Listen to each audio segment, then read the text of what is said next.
Christophe Bouchou, himself a former winner in the Peugeot car a few years back. Bouchou leaves the pits.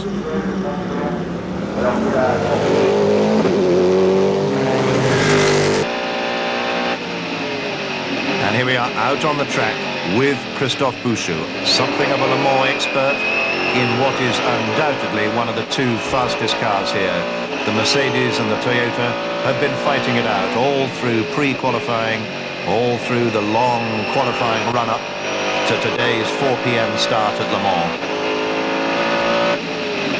Bouchou down to Tertre Rouge, clip the inside curve. It's a double apex here over a long period, and then out onto the Mulsanne straight, which, as you can see, is not as straight as all that.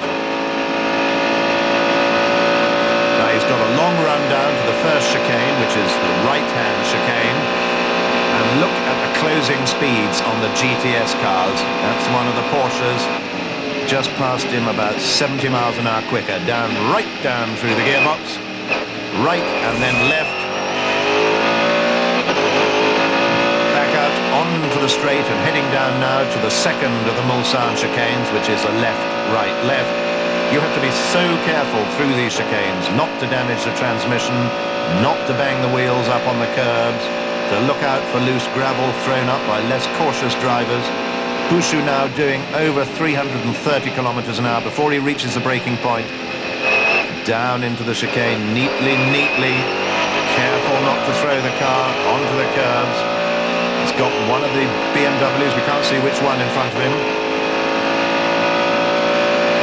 Yes, that's last year's model, entered now by the Japanese Go team that we saw spinning on the first lap. And over the crest,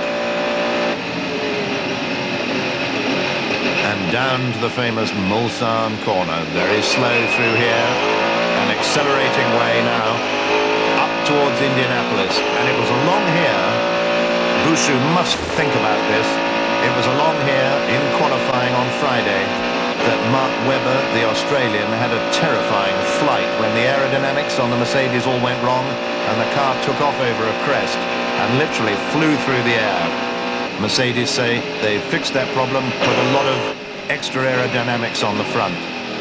Webber's car did it again on Saturday morning warm-up, and that's what really led to that car being withdrawn. So only two Mercedes started, this car and the Schneider car. Anyway, safely through Indianapolis and Arnage, and pounding on now down the back section of the course, which eventually leads into the fast sweepers at the Porsche chicane.